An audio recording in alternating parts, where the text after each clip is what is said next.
Vaibhavi chargesheet दाखल झाली आणि चार्जशीट मध्ये फोटो आले. तू फोटो बघून तुला काय वाटतं? प्रशासनाने जे चार्जशीट म्हणजे आपल्याकडे दिली आहे त्याच्यामधील जे फोटो आहेत किंवा जे व्हिडिओ आहेत ते बघून आज आमचं कुटुंब, आमचं गाव नाही तर आज पूर्ण महाराष्ट्र हळहळ व्यक्त करतोय.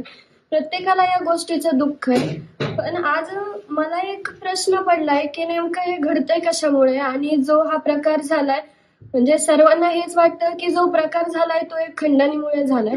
जी माझ्या वडिलांची क्रूर हत्या करण्यात आली याच्या मागलचे जे लोक आहेत त्यांनी म्हणजे समजा हे खंडणी गोळा करण्यासाठी म्हणजे आमच्या मसाजूकमध्ये आलते स्पेशली आणि त्यांनी जी हाणमार केली आणि माझ्या वडिलांची जी त्याच्यातून घडलेली हत्या नेमकं ही खंडणी जात कोणाकडे होती आणि ती खंडणी मागायला कोणी यांना पाठवलं होतं. त्यांच्या बरदास्ताशिवाय हे होऊच शक्य नाहीये. ते फोटो पाहून आज आम्ही तर पूर्ण हळहळ व्यक्त करतोय. आम्हाला म्हणजे निशब्द आहेत आम्ही.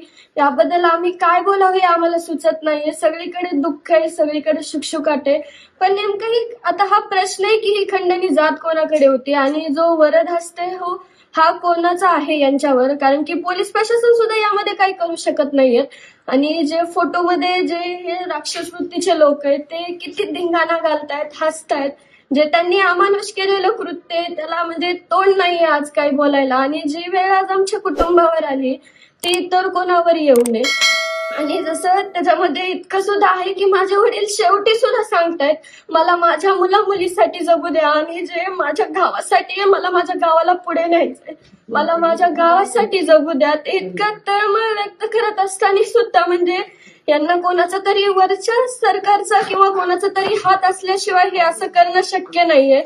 त्यांची जी तळमळ होती ती गावासाठी होती, आमच्यासाठी होती, तरी पण त्यांनी हे त्यांचे न ऐकता त्यांना इतकं अमानुषपणे मारलं. ही कोणाचे तरी याच्यामध्ये प्रमुख हात आहे. ही नेमकं हात कोणाचा आहे सरकारने सुद्धा लवकरात लवकर कळवलं पाहिजे आणि त्यांना सुद्धा यामध्ये सहआरोपी करून कठोरात कठोर शिक्षाही दिलीच पाहिजे.